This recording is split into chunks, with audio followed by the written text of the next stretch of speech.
യേശുവിൻ്റെ ഏറ്റവും പ്രിയമുള്ള കുഞ്ഞെ, വിശുദ്ധ വാരത്തിലെ തിങ്കളാഴ്ച, മനോഹരമായ തിങ്കളാഴ്ച.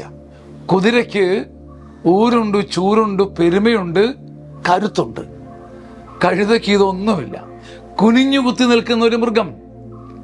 മത്തായി 21:5 സിയോൻ പുത്രിയോട് പറയുക, ഇതാ നിന്റെ രാജാവ് വിനയാന്യുതനായി കഴുതയുടെയും കഴുതക്കുട്ടിയുടെയും പുറത്ത് വരുന്നു.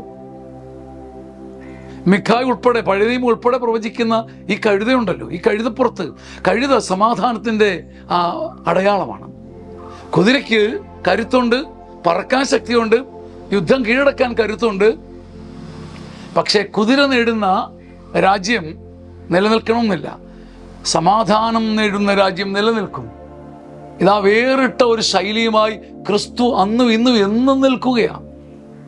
കഴുത തരുന്ന ഒരു സമാധാനം, കുനിഞ്ഞു കൊടുക്കുമ്പോൾ കിട്ടുന്ന ഒരു സമാധാനം, ഒഴിഞ്ഞു മാറുമ്പോൾ കിട്ടുന്ന ഒരു സമാധാനം.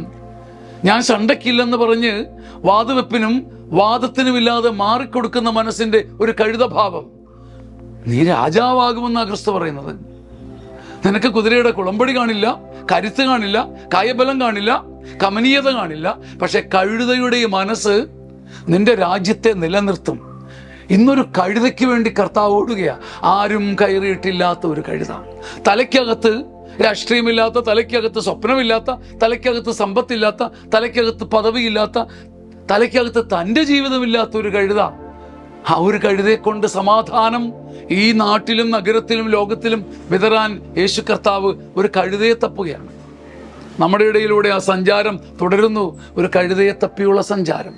കുതിരയുടെ കുളമ്പടിയോ കഴുതയുടെ ശാന്തതയോ ഏതിന്ന് യുദ്ധത്തെ ജയിച്ചിടും.